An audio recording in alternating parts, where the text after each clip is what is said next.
welcome back at another tutorial about the Korg wavestate native.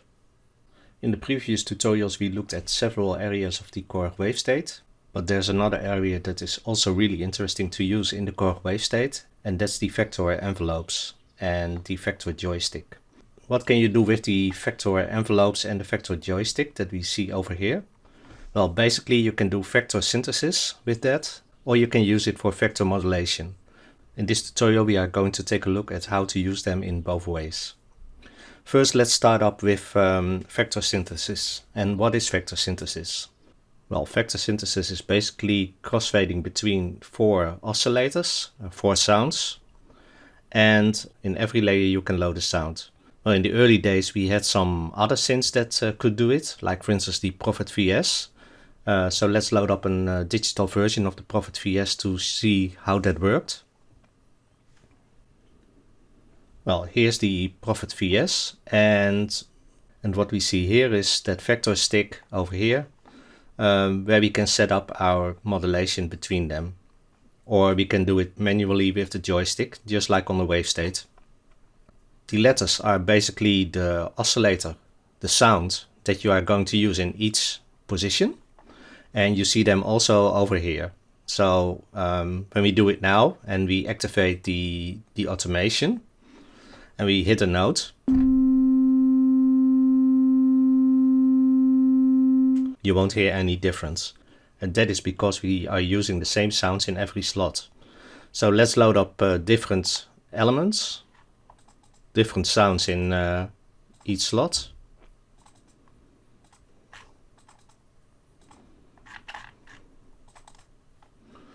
So now we have four different types of sounds. And when we are doing it now, you see that it modulates and it stays over here in the sustained phase, and then when we release it, it will go to layer D.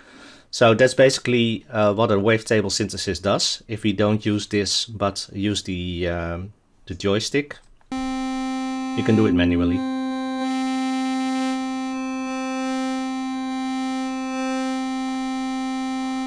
And when we automate it, we can also say, hey, loop it, then it will go over here, and it will go on over here. And when we reverse it, it will go back to make it even more smoother. And of course we can draw our own envelopes for that.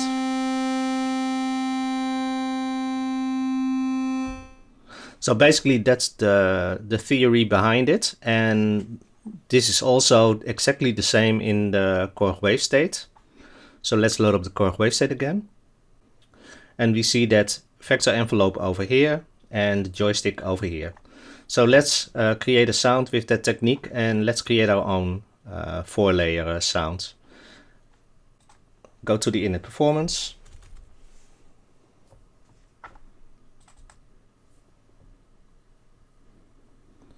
So we have the same, we have the sound now again. We are only using layer A now at the moment, and if you want to use vector synthesis, we need to use multiple layers, because what you just saw was that in layer A was a sound loaded, in layer B and layer C and layer D, and we are going to do the same now. So let's load up 4 sounds so that we can do vector synthesis between those 4 layers. Okay, so for layer A we are going to use the program rotating attacks. So we have loaded the rotating attacks, and when we play this, let's see it in the wave sequence tab, you will see that it will goes to each next sample cell based on every note you play. And that is not what I want for this sound. I want to use the Spiritful Spirit as the first slot. So remove the firewall spike on slot 1 and set the loop points accordingly so that it uses all 3 samples. And in the sample lane we are going to disable the note advance, and in the timing lane we are going to use 3 slots to make this a really beautiful key sound. So set it to 3 slots and set this one to 1.8, this one to 1.1, and this one doesn't really matter because we are going to say to the system that it has to stay on this sound, this last slot, when we play the sound. If you click the timing cell, you see that it's on gate mode. Now set that one to note. This one is also set to note, and the third one we leave on gate. So this means it will start with this sample, then this sample, and it will keep playing in the sustain phase this sample. And we want to use the crossfade to get a really smooth sound between the samples. So create a crossfade that is a little bit below those values, so that it runs smoothly into each other.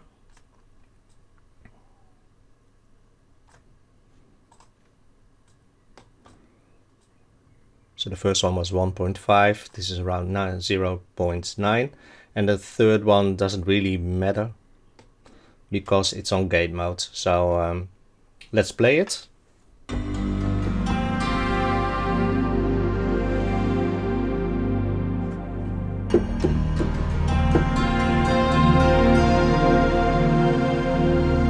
A really nice key sound we just created by selecting one of the presets and modify it a little bit. I know this goes rather quickly, but if you followed my previous tutorials, then probably this is really easy for you to do because it's all explained in a much slower pace in those tutorials. Okay, we've created layer A. Now add layer B now. Second sound, because we are going to use the vector envelopes later on to create a pattern between those 4 layers.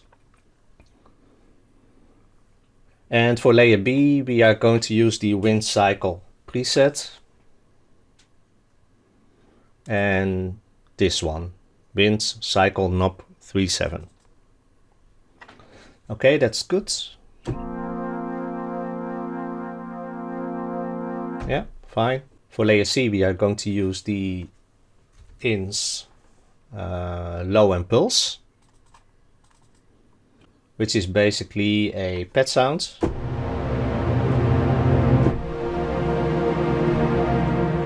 And for layer D, we are going to use the epic motion knob 1, which is a rhythmic bass sound. So now we have our 4 elements together, and when we play it, you hear that layer C has to be 1 octave higher. So remove the pitch -1 and set it to 0 octaves, and now it fits all together. Yeah, that's good. Let's add a small reverb. I'm going to use one of my presets, but you can do anything what you want.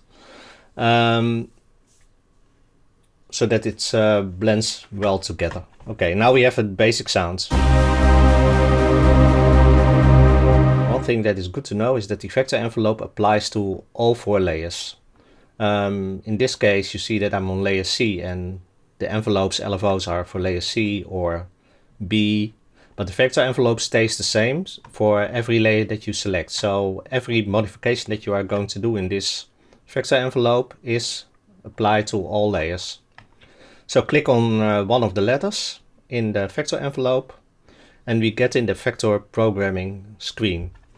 Now there's one very simple trick. It's also on the hardware wavestate, and that's a knob, and where you can set the vector envelope. So when you activate this button, it will instantly assign all the levels of those 4 layers to this joystick. So now, if we disable it, the joystick does nothing.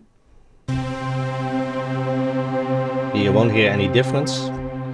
But if we enable the volume, so when we use it now, you can hear that when we move the joystick, that you can create your own mixture of those 4 layers.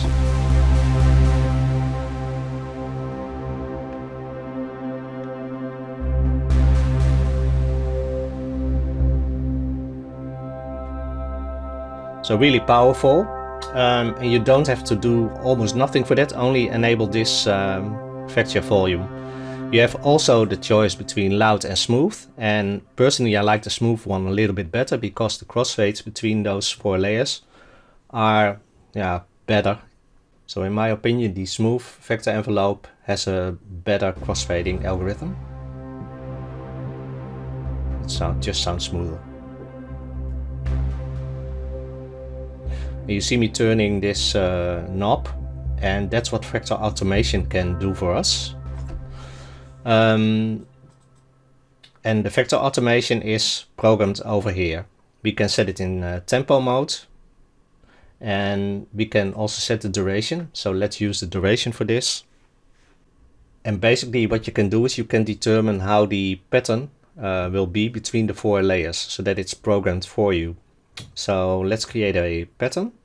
We can do that by entering the information over here, or we can simply drag the A, B, C, D and the release, just like we saw in the other vector envelope synthesizer.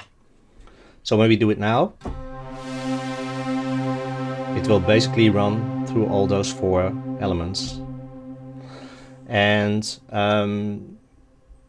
this way we can create a nice pattern for our sound. And I like to start with the rotating attacks, but also hear a little bit of the epic motion number 1, and then do some automation to layer C and a little bit to layer B when we release it. So let's create something like this.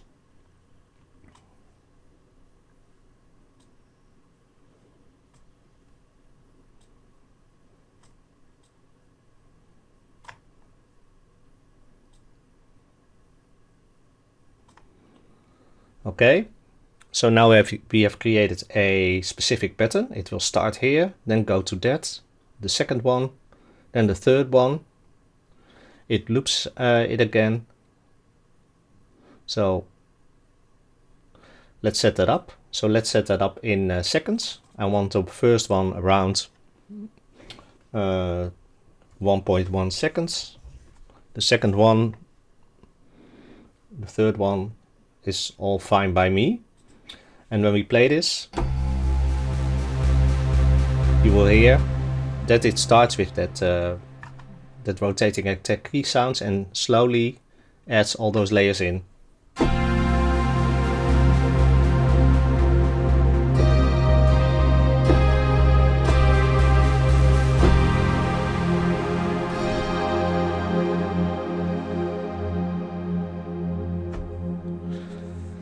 And you hear now that it stays on a specific setting. And that's because we didn't have the loop set. And basically the repeats, we can say how many times it has to loop, but you can also set it to infinite. And when we do that, now it will loop constantly from 0 to 3 and starts with 0 again. But we don't want that. We want to go it from here to here and back again and again and again. So we are going to say, hey, use 0 to 3, and we are using dead arrows between so that it goes, so that it returns.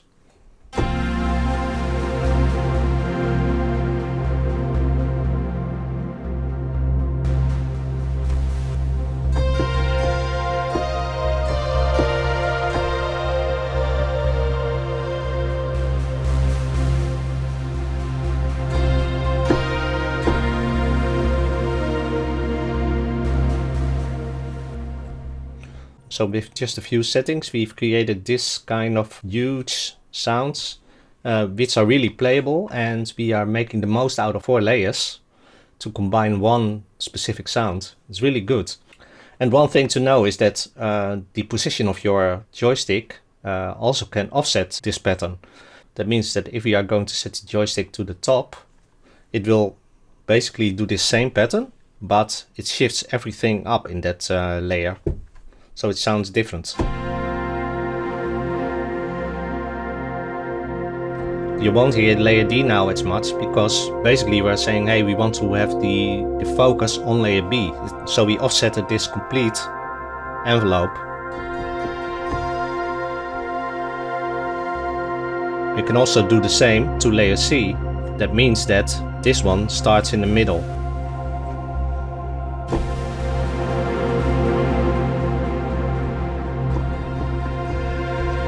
So now layer A is already positioned over here. So this whole pattern is now playing in this area. Well, let's focus a little bit more on the bass line.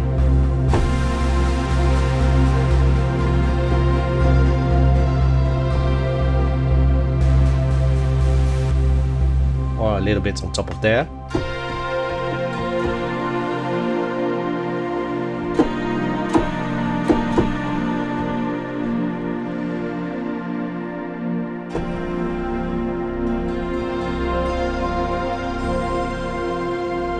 And if we set it to the middle again, then we have the original programmed vector automation.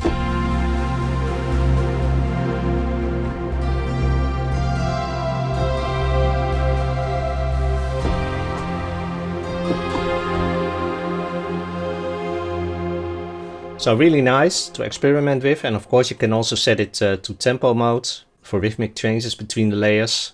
Well, lots of possibilities. And it's really a powerful feature that the wavestate can also do on top of all those wave sequencing per lane. So that's an immense amount of sound design power that you have at your hand once you know how to use this. Well, another thing you can do is, let's load up an init performance again. So we've loaded an init performance again, and let's look at the modulation features of the vector envelope now. Let's load up a new sound. Well, we just had that rotating attack sound.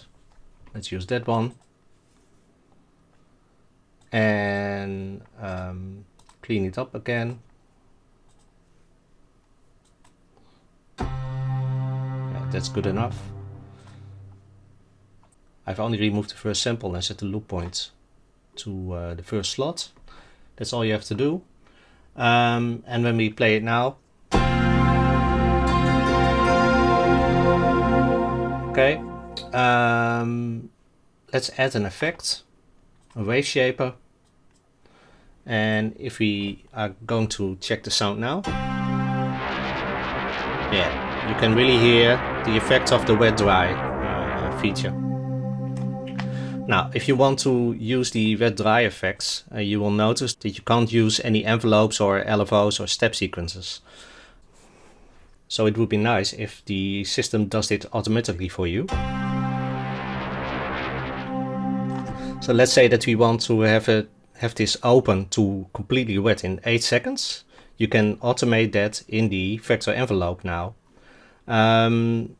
Click the wet dry button and set a source where we say, hey, for generator vector envelope A, we want the intensity to completely wet, and we want to have that to that A value over, and we start at the 0 point, so that's the value 0, over 8 seconds, about 8, something like this. When we do it now, you will see that it automatically opens from dry to wet over 8 seconds. And it adds that specific sound. And then it goes quickly back because, of course, from A to the next value, number 2, it takes 0.5 seconds. So we can set that also to that same value, so it stays there, or we are going to say, hey, the yellow one,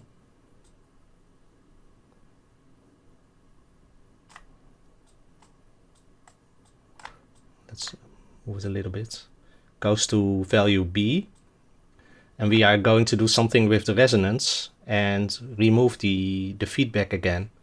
So, and it takes around 8 seconds to go back to 0 and open something, do something with the filter and the cutoff for this. So add that one also. We have added layer B, so we are going to select layer B for that. And we say, hey, for the resonance, it should open a little bit, and the cutoff should be get less. Also on vector B, and we remove the cutoff, for instance. So it opens the resonance and the cutoff, and it removes that insert effect. That's what we programmed now over 7, 8, 9 seconds, for instance. And let's set a large value to 223 to get it returned. So when we do it now, you will see it opens this one. And when it reaches after 8 seconds that value, you will see that it's going to modulate those cutoff and resonance values based on what we set over here. So it removes the wet-dry standard sound again, and we have now that resonance type of sustain phase. So a really interesting sound now.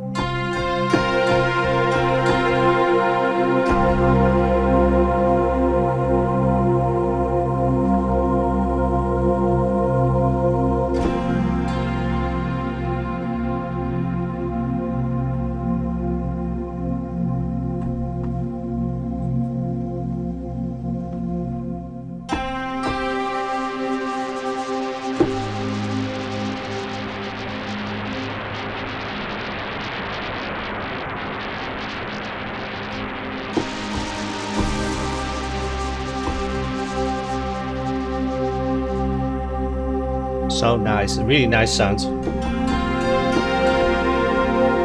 So lots of possibilities for your sound design adventures, and that's basically how the vector envelope works. So you can use it for vector synthesis, as shown as the first part of this tutorial, or you can use it as modulation sources to do all kind of specific things in your performance.